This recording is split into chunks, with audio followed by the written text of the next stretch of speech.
Hi, I'm Erin. And I'm Christy, and this is your behavior tip of the week. Today's topic is planned ignoring versus non-reactive response. So planned ignoring, we're going to talk about first, is when you completely ignore the pre-selected behavior. So the first thing you would need to focus on is the behavior that you're wanting to focus on. And typically we try to say one behavior at a time. Which makes a lot of sense, honestly. You want to put the problem behavior on extinction. So an example would be that a student curses. You, as the teacher, you would not look at the child, you would not correct him or redirect to say something else. You just continue your teaching. When he does something correct, you acknowledge it. Perfect.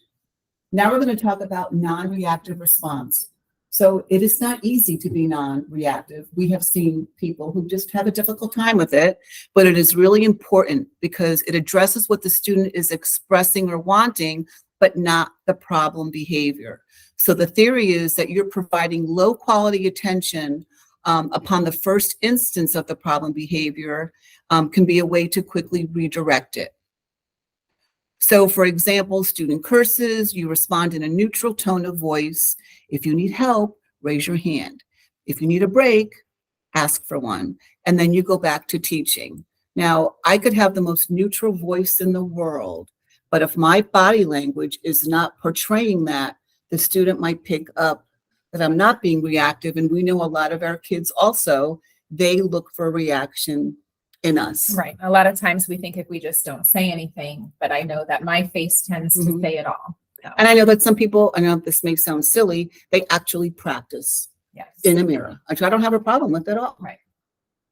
So just to wrap up, planned ignoring, it's never appropriate for behaviors that are harmful or to the individual or to others. So obviously, severe physical aggression or self-injurious behaviors, we're not going to ignore those behaviors. What we would ignore are behaviors that students are doing for attention, not escape behavior. So some behaviors to consider using planned ignoring would be making noises, blurting out, talking to others, cursing, interrupting. We call these behaviors junk behaviors. They're not hurting anyone. But then if the student demonstrates the correct behavior, so let's say it's the student that's blurting out a lot, and the minute that they stop blurting out, we want to immediately provide high quality attention when they stop that blurting out. So you better be paying attention because if we miss it, we're back to square one. Right. You want to catch it right when it happens. Perfect. All right. So that's our behavior tip of the week. We hope you enjoyed. See you next time.